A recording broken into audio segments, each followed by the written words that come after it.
The late spring in Pennsylvania is hard to predict sometimes. This April had been unusually rainy and warm.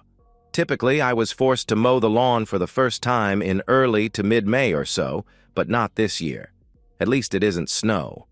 This time last year, we had a blizzard that dropped 6 inches on the area. I guess having to mow the lawn early is worth the price of avoiding snow. And with tax season being done, it felt great to be outside in the sunlight. My house has an interesting feature in that the backyard slopes down significantly, leading down to a small stream and woods behind us.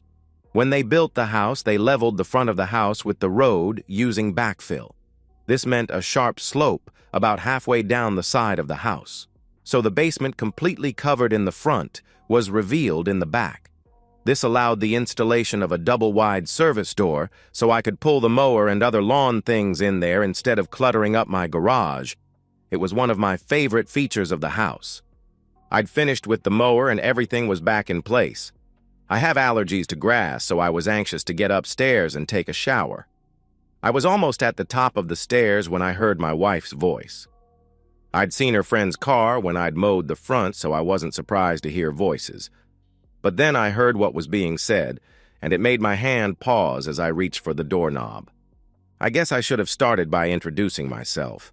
My name is Robert Crane. I preferred to go by Bob, but in school I got tagged as Hogan, after the actor Robert Crane who played the lead in Hogan's Heroes. I didn't mind, but the show was off the air before I was born, and it doesn't really count as a pop culture reference anymore. I graduated from the University of Pennsylvania with an accounting degree, still being called Hogan.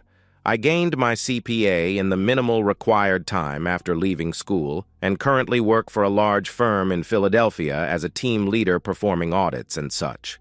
Not the most exciting position, but it paid really well, and I got to see the inner workings of a lot of companies. I have a particular gift for forensic analytics, which is building a financial trail to investigate things like fraud and money laundering. I am coming to be seen as an expert and have even been asked to consult with the FBI on 2 cases. My wife, Kelly, was a political science and business dual major planning to get her law degree when we met at the start of our junior year. I was sitting waiting for the first day of class when she walked in. Kelly had a tall, slim figure like a ballerina, except with a slightly larger chest. Her long, strawberry blonde hair hung loose around her bare shoulders in a vision of loveliness. She was wearing a pretty sundress with sandals that highlighted her delectable legs, sleek and firm. The mixture of innocence and sexuality was too much. I was in instant lust. Unfortunately, Kelly didn't sit next to me or get assigned to me in a group project.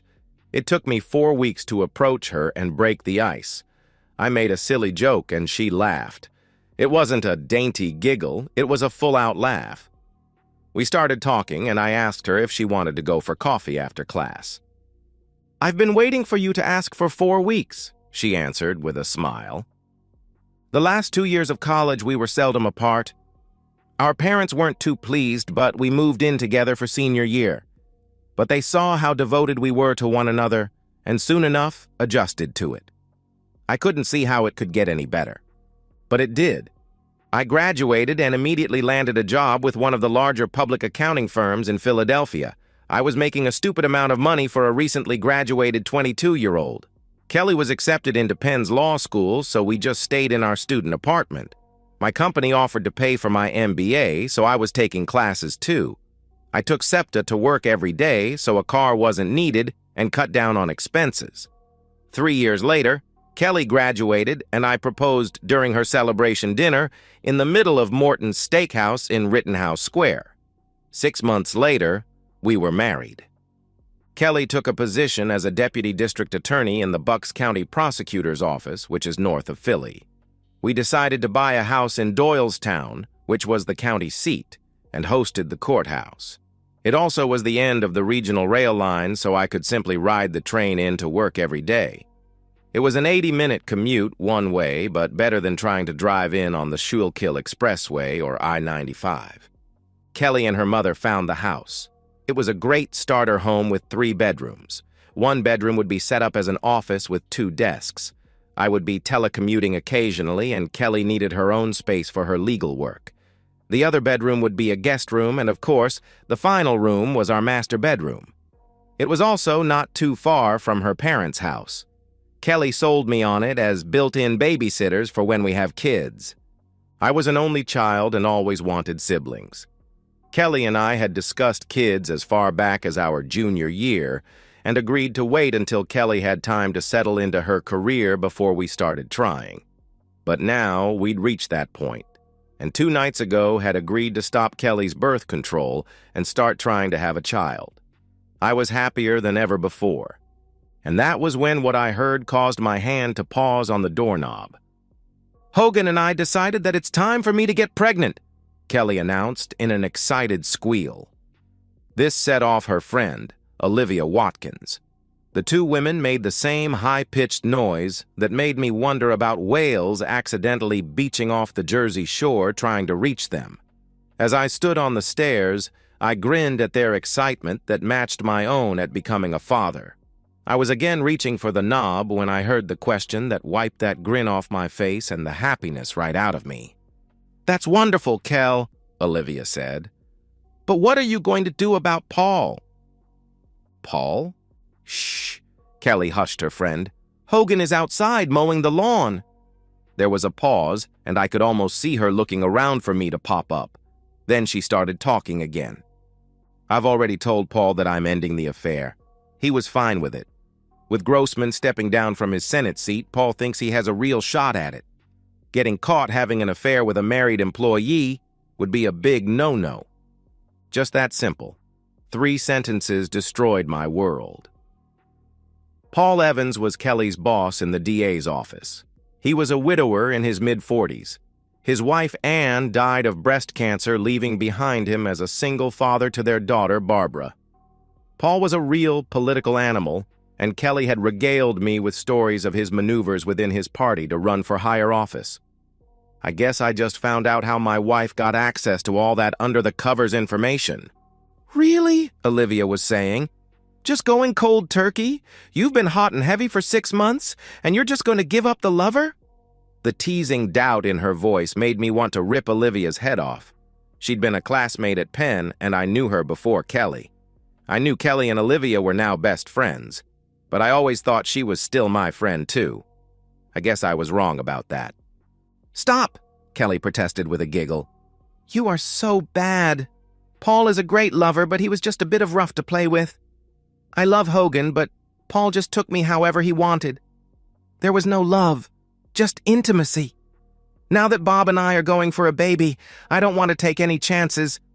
I love Hogan and will be a good and faithful mother." How many more cliches were we going to have here? I wondered. All I need to do is come home to find a strange car in the driveway and find them having intimacy in my bed to make it complete. I wanted to run into the room and scream. I wanted to smash up the room, but my muscles were locked in a paralysis. I was so stunned I couldn't move. My heartbeat was pounding in my ears. "So, cold turkey?" Olivia prodded. Again, Kelly's giggle. "Well, not cold turkey," she admitted. "I have a conference next week with Paul in Pittsburgh. We'll have our goodbye love out there. I'll miss the intimacy, but Hogan and the baby are more important." I couldn't take any more, but I didn't know what to do. I love Kelly, but this was killing me. My business training started to kick in then. I needed to step back and think. I needed to plan. I started stomping on the steps like I was coming up the stairs. Then I opened the door and stepped into the kitchen. Kelly and Olivia were sitting there with their teacups in front of them. Was that a hint of guilt I saw on Kelly's face? "Honey, are you okay?" she asked in a concerned voice. I realized then that my cheeks were coated in tears. "Allergies," I grunted. "Gonna be a bad spring." "Well, you go upstairs and take a shower. Just drop those clothes outside the bathroom and I'll wash them right away so they're not contaminating your closet. I bought you a new box of Claritin D last week that is in the medicine cabinet." "Thanks," I managed to get out as I make my way towards the stairs. I needed time to think. The next morning was a Monday, and I used the excuse of an early meeting to be up and out of the house before Kelly was out of bed. I'd used my allergies as a reason to go to bed early the night before because my emotions were in an uproar. As I sat on the train, I thought again about what I'd heard. On one hand, my wife was unfaithful, but was ending it as purely sexual to stay with me and have my child. Some would argue that I should let it go at that and be happy that my wife was coming back to the marriage, planning to be a good wife and mother. However, there is a voice in my head that says, if she did it once, what would stop her from doing it again in the future? 10 years on with the kids in school, would she have another just sex affair? Then a divorce would have kids involved, and Kelly would most likely get the kids, and I'd get a large alimony and support bill.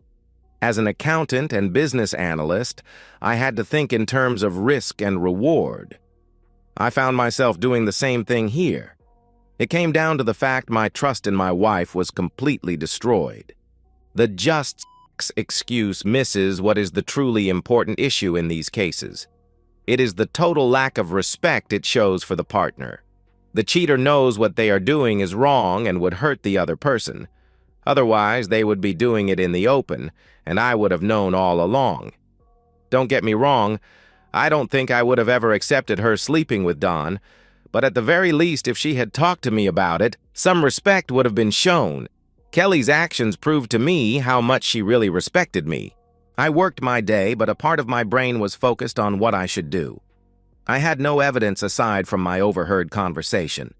I hadn't even noticed anything different in the last 6 months that this affair was apparently going on. A direct confrontation without evidence would be a high risk with little possibility of reward. Kelly would deny it. Paul Evans would deny it. Getting any case through the courts would be financial suicide, as every judge, politician, and lawyer in the surrounding counties knew Evans. I'd get buried to keep his name clean. I thought about just leaving and starting over again somewhere else. It was tempting. But the house would be like an anchor around my neck. Kelly couldn't afford it on her salary alone, and we barely had any equity. She would have to unload it almost immediately to stay out of foreclosure, and today's market made that highly unlikely. It would destroy my credit as well as hers. Being a CPA with a poor credit score is not a good thing when going for a new position. How can you be trusted with other people's money when you obviously can't handle your own? I needed evidence before I could do anything. I would get it, but it came from the most unlikely source. 3 days later, I was keeping it together, but still had found no evidence to back up what I'd heard. Her personal laptop was clean. No secret email accounts were to be found. No sexy underwear hidden in a box tucked deep in the closet. No receipts from places she had no business going to. Absolutely nothing. Then Kelly called me at work to say we were invited to a party/political announcement at Paul Evans' home Friday night. I assumed this was his big announcement of his candidacy for the U.S. Senate seat. I entertained thoughts of the big announcement, but I still had no evidence, damn it. We arrived just in time for the big event. Evans had a nice-sized McMansion out near Washington Crossing, complete with a small horse farm. A large tent had been erected in the backyard for all of the guests. And as we walked in, there stood the himself, Paul Evans, at the head of a receiving line like he was a king. As a widower, Evans had no wife to play hostess, but he'd obviously recruited his 21-year-old daughter into the role. She stood next to her father greeting guests like she'd been born into it. When it was our turn, Evans gave Kelly a wide smile and cried out, "Kelly, you made it! How wonderful!" He gave my wife a chaste kiss on the cheek. Then he turned to me. "Robert, excellent to see you again. I'd be lost without your wife, but I understand I will have to give her up soon when you start to expand the family." He laughed at his own joke. "Just let me have her back when you are done with her and there'll be no hard feeling on it." Again the laugh. Kelly actually blushed a little while I wanted to kill the smarmy jerk. I got his innuendo that he obviously thought had gone right over my head. "Who knows what the future will bring," I said in a flat, neutral tone. Not hostile, but not in any way friendly. The same way I reported an audit result. Evans actually blanched slightly, and Kelly elbowed me and muttered about being rude. Evans smoothly turned to the next guest, leaving us to his daughter. Kelly was an incredibly attractive woman, but Barbara Evans was a vision. Even in my inner rage, I noticed. Her dark red hair and brilliant smile made me think of a young Maureen O'Hara. Where Kelly looked like a busty ballerina, Barbara looked like she belonged on a pin-up swimsuit calendar standing next to Kate Upton.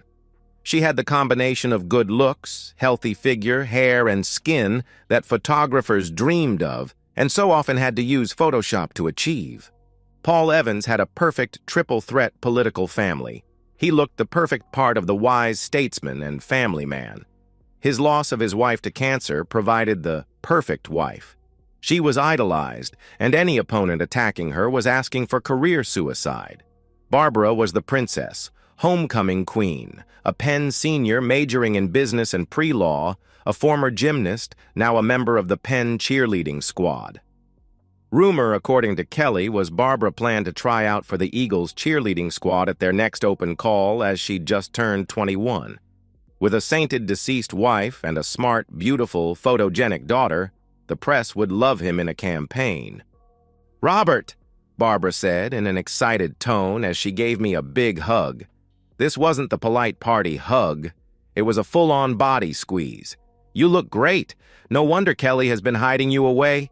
You never come to any of our parties. You shouldn't work so hard. It's bad for your health." Somehow she got that all out in one breath. My mood had gone from furious to completely shocked in less than a second. I made a few polite noises about how wonderful she looked and was moving off before two things hit me. One, Barbara never greeted Kelly.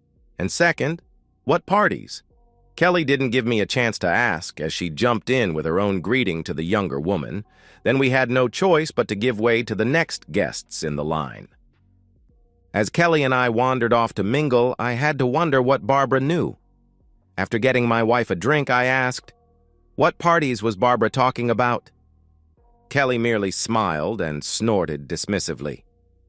She was just teasing the little brat. "Paul has team meetings and strategy sessions here sometimes. He says he thinks better with a drink in his hand, and you never know who might be in the next booth in a bar.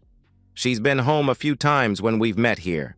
Don't tell anyone, but Paul let her drink at home even before she turned 21. Well, that gave me the where. The bastard was having an affair with my wife right here at his house under the cover of team meetings. They could even be real meetings where Kelly was the last to leave, or possibly left first and returned after everyone else had left. That would keep a team of lawyers from speculating on why Kelly always stayed behind to help the boss clean up.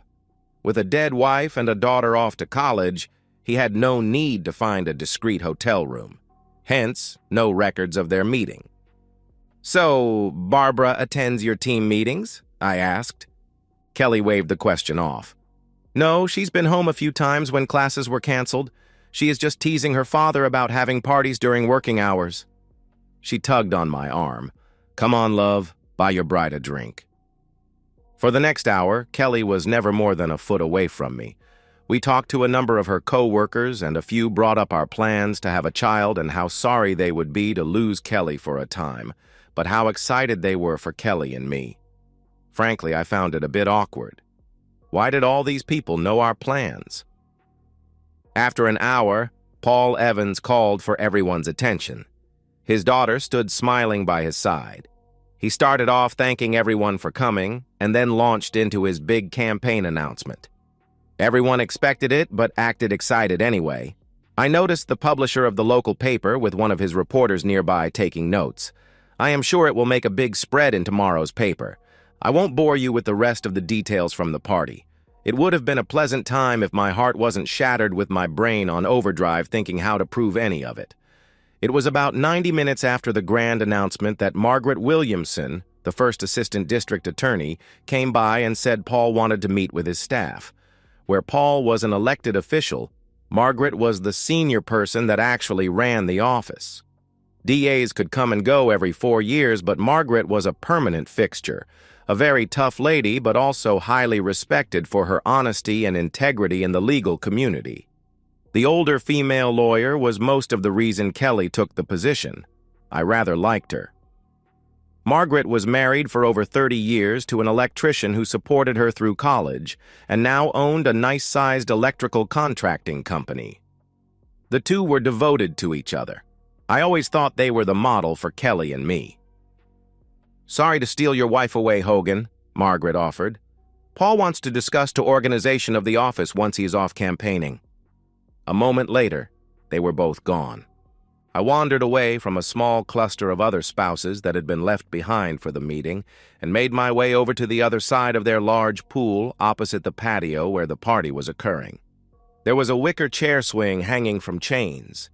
It was somewhat in the shadows, so people would be able to see me if they looked, but I wouldn't be obvious.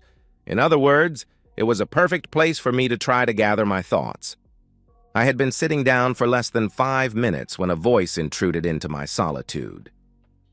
"So here is where you are hiding," a voice purred. I looked up just as Barbara slid into the wicker swing next to me. She settled in so she was seated facing slightly towards me without me saying a word. Her little black dress settled across her tanned thighs in a way that clung to her body, hinting at what lay beneath without revealing anything. Seductive but innocent at the same time. It said something about my state of mind that I noted this almost academically. "You look like a man with the weight of the world on his shoulders," she commented. I didn't really want to talk about it to my wife's lover's daughter, no matter how hot she was. "We've been really busy in the office, a lot of audits going on," I said to end the conversation. "Really?" Barbara asked in an interested tone. "I just finished my last accounting course at school. We spent several classes talking about the use of forensic accounting in law enforcement. I thought it was fascinating." Even in my grief, that surprised me. "Really?" I asked in a disbelieving tone. "Well, it's not sexy or anything, but it really is detective work to take all the right pieces of information out of a ton of other facts and put them together to get a clear picture. Plus, since some people are trying to hide that information, it gets even harder." "Most people don't see it that way," I admitted. Barbara started going into a remarkable amount of detail on just what she'd learned in the class and why she enjoyed it so much. I have to say I was impressed. I've had people finishing internships at the firm who couldn't have spoken that well on the topic.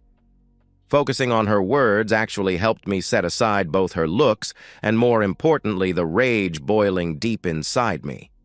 I found myself slipping into my role of mentor. It helped me put my emotional turmoil in the back of my mind a bit. "You really did enjoy the class," I remarked. "You seem to have an excellent grasp of the topic." Barbara blushed at my praise. For a moment, the pin-up girl was gone, and I could see a sweet girl honestly touched by my simple praise. "I've actually thought about going into the FBI when I finish school. Dad wants me to either become a prosecutor or go to work for one of his friend's law firms. I don't think that is what I want to do." "You should follow your own dreams and not your father's." It was honest advice, not that I wouldn't be above spiking the prick's plans. "I've done some work with the FBI when audits turned up something criminal. Sharp people." Before Barbara could reply, Kelly stepped out of the shadows. "Here is where you disappeared too. You weren't doing anything naughty, were you?" she asked in a teasing tone. Barbara turned to face my wife with a brilliant smile. "We were just talking about Bob's job. We just covered it in class. I wanted to pick the brain of an expert." "Well, Hogan is that," Kelly said in a proud tone. "I looked at one of his audit reports where an employee was embezzling money using his boss's login. Hogan caught that some of the transfers happened when the guy was on a business trip, but the logins occurred from the corporate office. Most of us would have stopped when the boss was identified. Hogan kept digging. I could have gotten a conviction on the employee on my first day out of law school. Hogan didn't really leave anything for the DA's office to do on that one." Kelly was beaming at me with pride on her face as she related this little story. That confused the hell out of me. How could she be proud of me and claim to love me while carrying on a 6-month relationship with her goddamn boss? A shadow of my confusion must have crossed my face because Kelly asked, "What's wrong, dear?" "Nothing," I said. "Just thought about a problem." "Well, stop that. This is a party," Kelly admonished me. She barely drew a breath and said, "Hogan, you will never be able to guess the opportunity I've been given. Paul and Margaret want me to move into more of an administrative role since I plan on going out on maternity leave as soon as you get your job done. That way, when I go, there won't be any cases left hanging. I'll be working directly for Margaret." Something in my heart leaped at the thought Kelly would be away from that bastard Paul. My hopes were dashed a mere second later. "I will have to travel occasionally," Kelly continued. "I will courier sensitive papers to Paul on the campaign trail, so I won't be a part of his campaign, but I will still get to see some of the behind-the-scenes activity. That will be so much fun." I could feel my heart shatter all over again. I know I heard Kelly say she planned on ending her affair so we could have a baby. I could easily see her falling back into her affair in her excitement to be part of the campaign. And if she did get pregnant, who is to say it would be mine? Paul is about my size and coloring. Short of a DNA test, it would be really hard to know. My rage started to grow, but I clamped down on it. Now was not the time. Barbara started talking to Kelly about her new position and the campaign. The two were soon wrapped up in their conversation, and I was forgotten. I took the opportunity to pull myself together. After tonight, I would start to plan. I needed some way to counter Paul's political power, but frankly, I had no idea how to do that. The answer walked into my office 2 days later. "Your 4 o'clock appointment is here," my admin called in through my open door. I glanced at my Outlook calendar and didn't see anything booked. Before I could reply, she walked in, Barbara Evans. "Hi, Hogan," she called as she walked in. Her long, dark red hair flowed down and over her shoulder. She wore a light sundress that showed off her gorgeous legs with sandals with straps that wrapped around her legs almost up to her knees. Her chest was demurely covered with no cleavage showing, but the material clung to her breasts in a suggestive fashion. 2 thin straps held up the dress, leaving her arms bare. I was speechless watching her walk in. "I hope you don't mind," Barbara started. She closed my office door behind herself. "I told Mary that we had an appointment to discuss my career and how Kelly works for my father." I rose politely from my chair. "I am happy to see you. I was just working on some reports." I gestured for her to take one of the chairs in front of my desk. After she was seated, I sat down. "What did you want to talk about?" The happy face suddenly melted off Barbara's face. "I think you know, Bob. I saw it on your face when you talked to my bastard father. I am so sorry that he's destroying such a nice guy." I was stunned. That was not what I was expecting. "What are you talking about?" I asked, cautiously. Barbara grimaced. "The fact the jerk known as my father is having an affair with your wife." I slumped back in my chair at having it thrown out so bluntly. "Did you just find out?" Barbara asked gently. I nodded. "I am sorry." "How? When did you find out?" I asked. "About 3 months ago," Barbara admitted. "I don't know when it started, but I found out in February. I'd gone home early one Friday, and they were having one of their meetings at our house. I was having a late lunch with a friend from high school, so I just ran in to drop off my bags, say hi, and go. Dad asked when I would be home, and I said after dinner. Turned out my friend got sick and couldn't make it. I grabbed some lunch and went home. I saw my dad and Kelly having sex in our hot tub. I took pictures and even got them running naked back into the house. There was a foot of snow on the ground, too." "You took pictures of your dad having intimacy?" I asked in shock. I also wondered if I could get copies of the pictures. It would really help with the divorce. As though she read my mind, Barbara reached into her bag and brought out a large envelope and placed it on my desk. "Here are the pictures from that day and a few others." She paused and smirked. "Dad has a security system installed in the house. The entire outside is covered and several of the inside rooms have cameras. If you know the website and have the key fob and password, you can get in from pretty much anywhere. There is a thumb drive in there with video, too. I was in shock at this. Paul's daughter was handing over everything I would need for my divorce and to destroy her father. Why? I asked. The sad look on Barbara's face was replaced with anger. Because, she said in a quiet voice, I hate that bastard more than you ever could. I said nothing but waited. After a moment, she started to talk. Dad met Mom when she was a college student. He was a brand new lawyer assigned to a sex crimes unit in Philly. Mom had come over from Ireland for school. Her family was well off, but were killed in a bombing in Londonderry. She came over here to get away from the troubles. Her voice had taken on a soft lilt that she'd probably learned from her mother. Mom was dating some loser that hit her hard enough that she ended up in an ER. Kelly paused and placed a small book on my desk. It was fairly thick and decorated in green and lace. I found her journal after she died, and she was something of a submissive. She liked having a strong man take charge. This took it too far, and she ended up admitted to the hospital. Dad was assigned to the case. They met, the to jail, and a year later they were married. Dad was always ambitious. He got a smart, beautiful woman with an exotic accent. Mom got a strong man who would protect her. I came along a few years later. Dad wanted me to do gymnastics.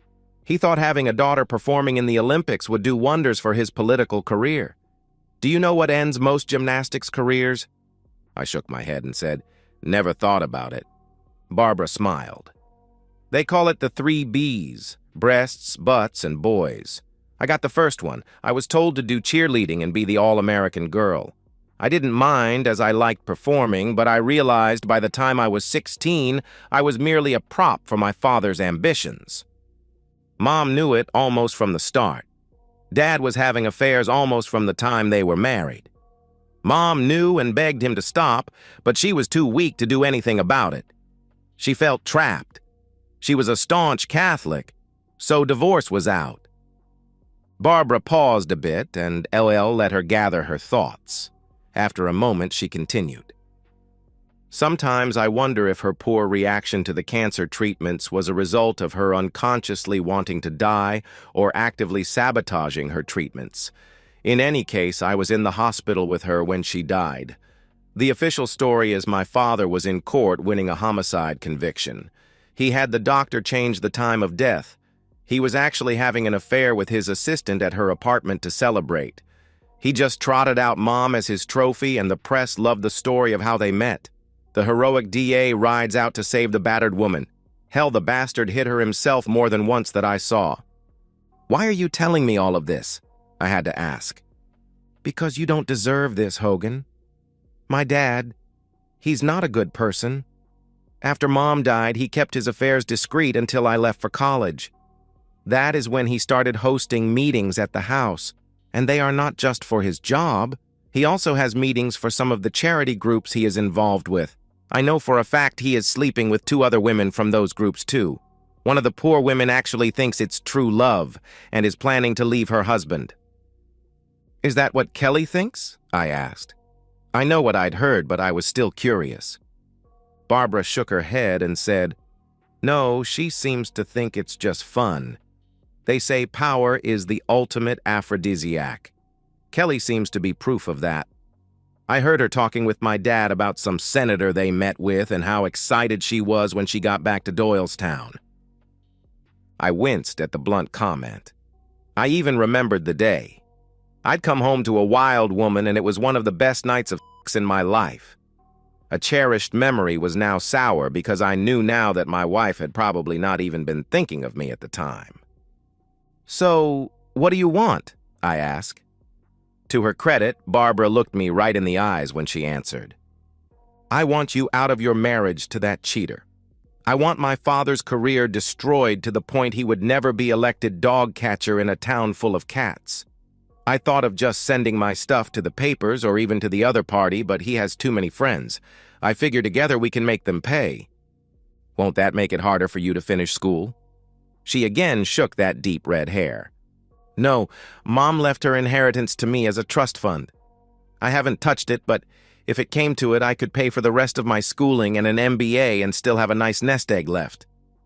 If your mom had that much money of her own, why didn't she take you and leave? She could have gone to Ireland beyond your father's reach." Barbara grimaced. "As I said, she was raised very Irish Catholic. She was taught divorce was not an option. Whatever else happened, Mom clung to her faith until the very end. It is the one thing that makes me think her death was unconscious rather than deliberate, since they also see suicide as an unforgivable sin." I have to admit, I couldn't see Barbara as anything but truthful. She said she wanted her father's career destroyed, and me having this information sure couldn't bode well for his ambitions. I couldn't see any way this could be a trap of some sort. If Kelly and Paul wanted to wipe me out, they could do it openly in court. This sneaky stuff was only for when you were desperate, like me. A plan started to take form in my mind. I would need Barbara to help with several items. If nothing else, it would tell me how committed she was to destroying her father. "Okay," I agreed. "But I don't want to destroy him by releasing these images or even naming him in my divorce." Barbara looked surprised at that. "Why not?" she demanded. Her face flushed red in her passion, and she drew a breath to launch into some speech. I stalled her with a raised hand. "I didn't say we wouldn't destroy him, but I don't want to have to deal with the bad press of being the humiliated husband in a political scandal. Instead, I want to destroy what he's wanted all of his life. Destroy his power and influence, and I can get a nice quiet divorce that no one will care about." Barbara looked at me with shock on her face. After a minute, a sly smile grew. "What do you need from me?" I smirked. "I am going to do what I do best. Get me his financial records, personal and campaign stuff. They got Capone through tax evasion. Having met your father, I have no doubt I can find something. And if not—" "What?" she asked. I smiled. "I can make some." Over the next 3 days, Barbara and I were busy. She installed a keystroke logger onto her father's personal laptop and the home desktop. She also performed a full hard drive backup of his computer. We set up their security system to upload its recordings to a cloud space I knew of that was physically hosted overseas. So nice of the jerk to bug his own house. For my part, I didn't bother bugging Kelly's phone. Thanks to Barbara's evidence, I didn't need anything more on that front. I did activate the GPS tracker intended for parents to keep track of children. It mostly just used cell towers for positioning unless I sent the command to activate the GPS. I just didn't want her surprising me at home when I was busy with my work. I faked a groin injury the day after Barbara first came to see me. That gave me an excuse not to have sex with my wife. I never thought I would ever have to come up with an excuse not to have sex with my lovely wife. After hearing of the number of Paul's partners, I didn't want to take any more chances than I unknowingly had. Plus, I don't think I could have done it without my anger breaking out. On a side note, I did make an appointment with a doctor to be tested for STDs.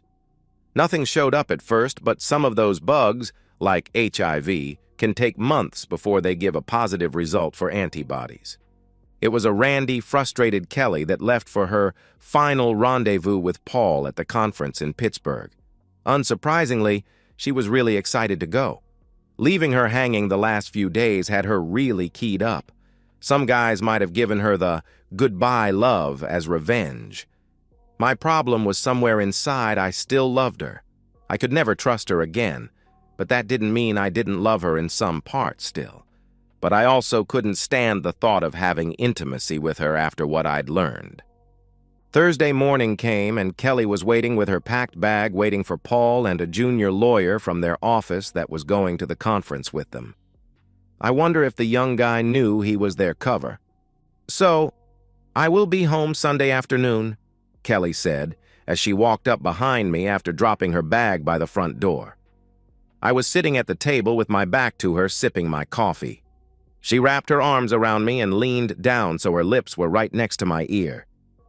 "Hopefully you're feeling better and we can get started on the little one," she whispered. Her tone raised a dead man and her smell. It took me back to more innocent days. I wanted to cry right there, but I managed to hold it together. I will keep it iced up so I am all healed up, I assured her. I patted her arm and kissed her forehead. I wish I didn't have to go to this. It would be so much better to just stay home with you and be naked all weekend. You can always tell Evans that something more important came up, I said. It just slipped out. And by the way, she looked at me.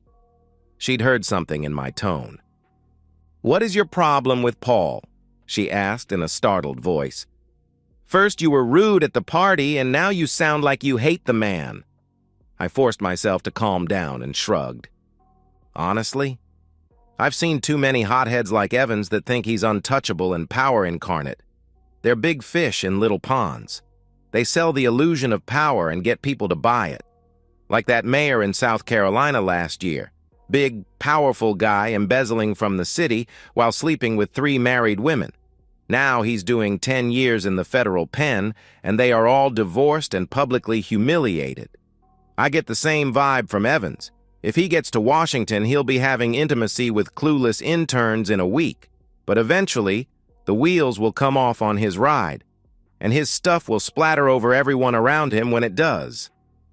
Kelly was looking at me in shock.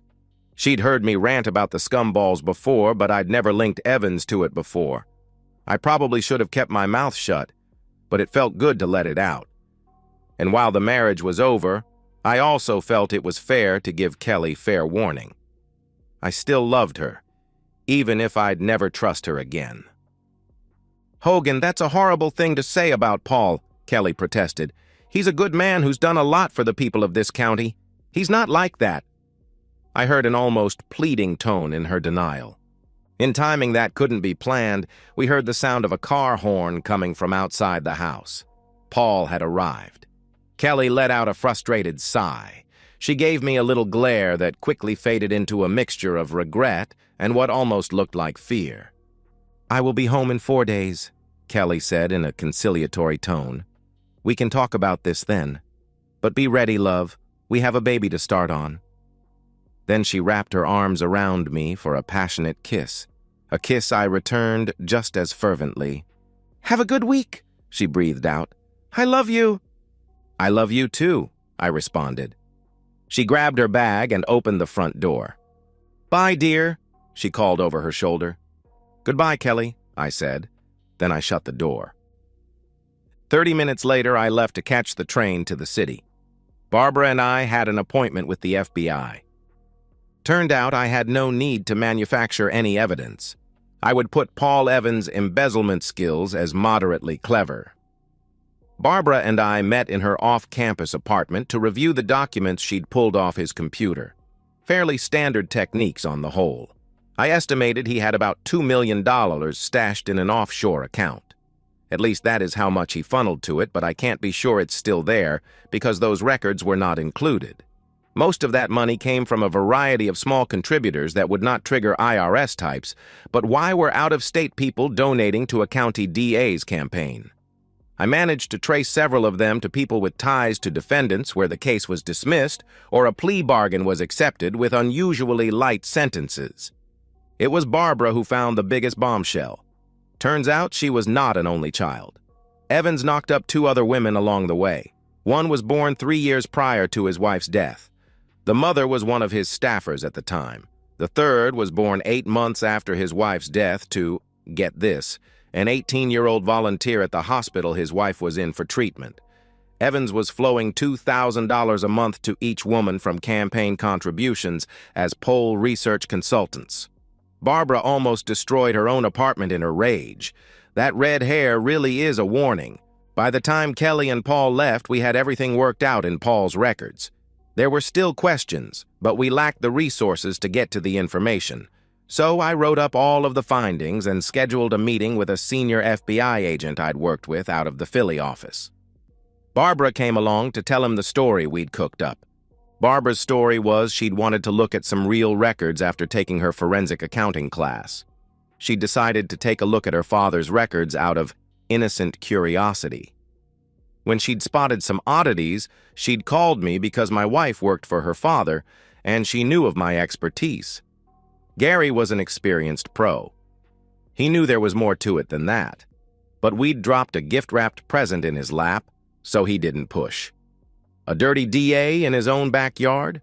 A dirty DA that had just launched a U.S. Senate campaign? It was a career-making case dropping like manna from heaven. We caught a cab back to Barbara's apartment since she had a late afternoon class, and I did the short walk to 30th Street Station for the train ride home. I was thinking of packing up my stuff and being gone when Kelly arrived home. Gary promised to expedite the case to at least subpoena Evans' records by Wednesday. It wouldn't take long for word to get around of the investigation at that point. The bastard would find out how illusionary his power is when all the rats deserted his ship. Kelly called me while I was on the train heading home. She said she called early because they were going out to some big dinner and it would be really late before she got back to her room. I had no doubts that she in fact had no plans to ever be in her room tonight. I made a few vague remarks saying that was fine. She picked up on my distracted tone and asked what the matter was. "I just had a meeting with some FBI agents on a case," I answered. "I am on the train, plus the investigation is still underway, so I can't talk about it." All of which was perfectly true.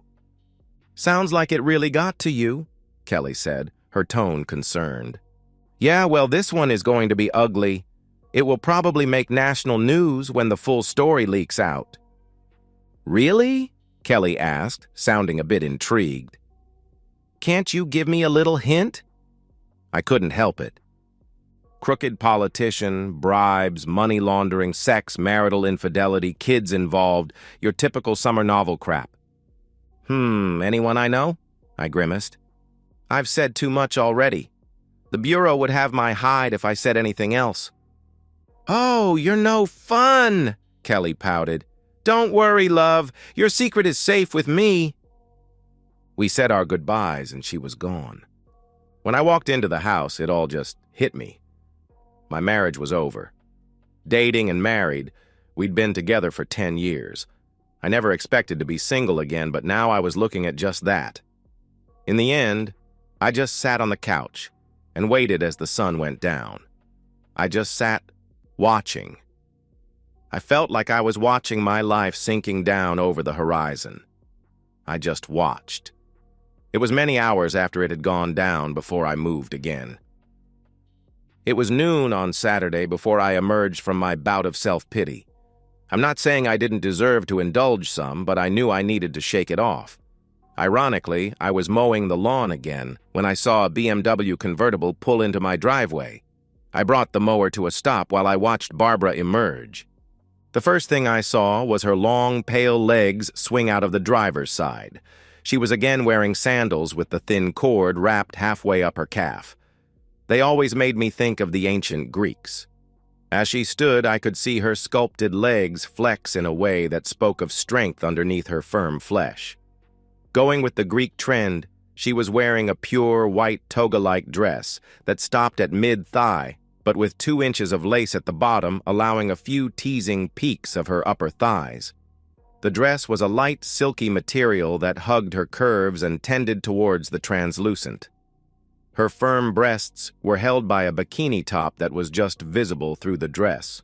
Her arms were bare of anything save the light freckles that dotted her skin about her upper arms and shoulders. The dress only went over one shoulder, leaving the other bare. Her long red hair hung down in waves over those same shoulders. However, it was her gray-green eyes and smile that captured my attention as she approached me. I killed the engine and greeted her. "Well, you look better than I'd expected," Barbara said. "I half expected to have to pull you out of a bottle or down off a ledge." I snorted. I'd had many thoughts last night towards both options. "Needed to be done," I said. "Plus, it keeps me distracted." "Not meeting with a lawyer?" she asked. I shrugged. "I did that Tuesday before they even left. The papers will be ready on Monday. I arranged to take an audit at a customer in Austin and leave on Tuesday. Normally travel on this type of assignment for 3 days, and then I work everything remotely until I do my report out. This one I will be staying there the whole 3 weeks. I shrugged. It's the coward's way out, I guess, but I don't want to be here when the whole mess melts down. I could see the agreement on Barbara's face. She knew this would put some focus on her too, as the bastard's daughter. "Well, I am glad you are thinking ahead," the redhead said. "But I've learned that's something you're good at." There was that smile again. "Now I can plan too." "Okay, so here's my plan," Barbara announced. "I am going to help you finish up with your work here, and then you are coming to my place. We are going to have fun, and you can even oogle me to your heart's content. I have a bathing suit that you're just gonna love." That last part was said in a voice that would have raised a dead man. I tried to rally. "Barbara, I am still married," I protested, "and I don't think I'll be ready to jump into anything for a while."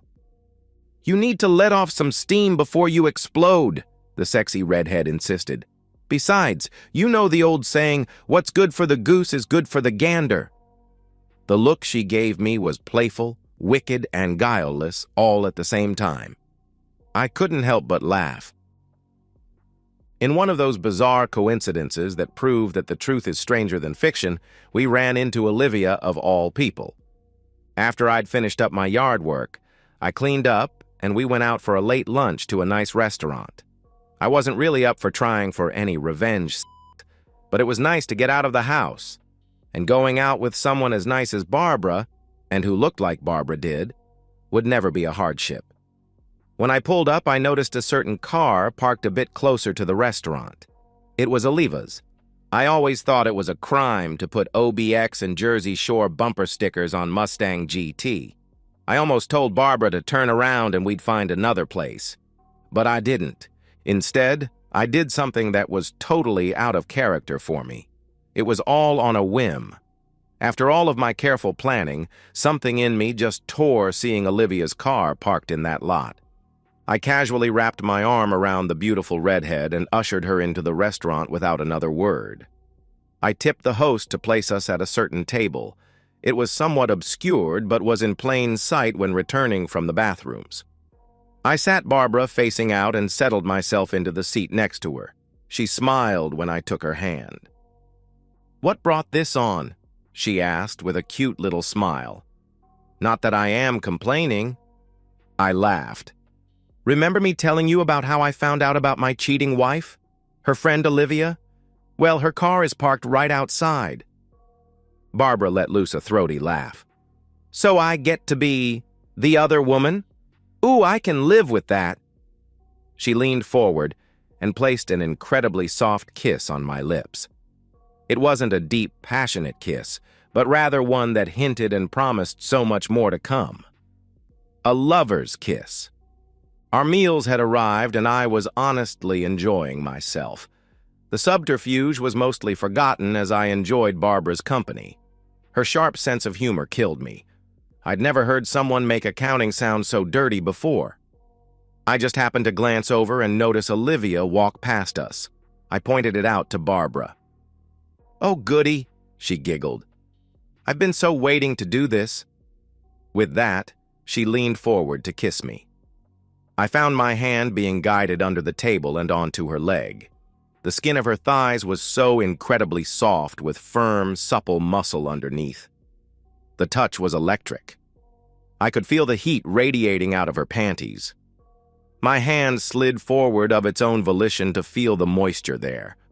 I was so lost in the sensations that I was surprised when I heard Olivia yelling at me. "Hogan! What the hell are you doing?"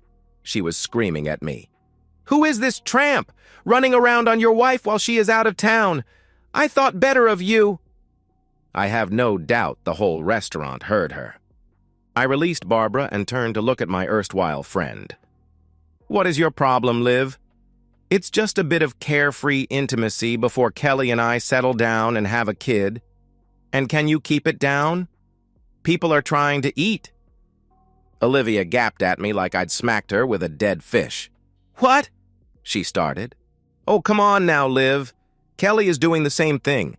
I'm sure she's off having love with her boss right now. She has been for months, so I reckoned it was only fair for me to have an affair with the boss's daughter."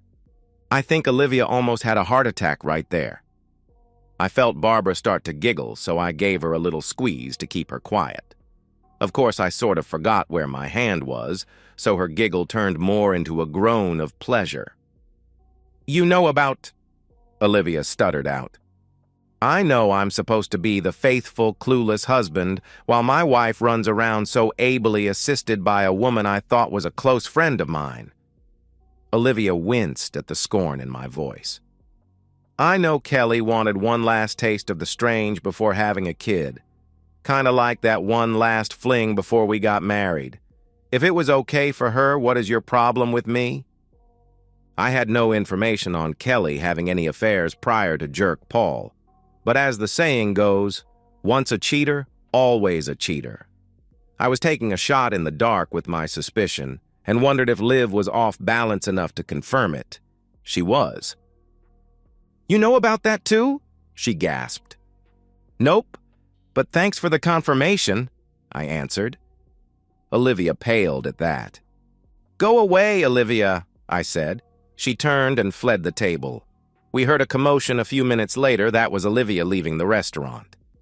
"Well, that was fun while it lasted," Barbara said with a little laugh. "I really wanted her to be in there longer." Her smile caused me to blush. "You know she is probably on the phone to your wife right now," she added. "Probably," I agreed. "I give it 5 minutes before my phone goes off. However, it is 5 hours to get home from Pittsburgh if she leaves right now. That gives us time for dessert and still gives me enough time to get home and pack. Sorry, I won't get to see you in that bikini as you promised." Barbara laughed again. "Oh, I think we can do a rain check for that." She reached over to grab me by the shirt and pull me closer. "You know my semester ends in a week and a half," she murmured into my ear. "I've always wanted to see Austin." I'd barely grasped her words when her tongue slithered its way into my ear. Yes, well, the storm truly hit the fan. Kelly started calling me 10 minutes after Olivia left the restaurant.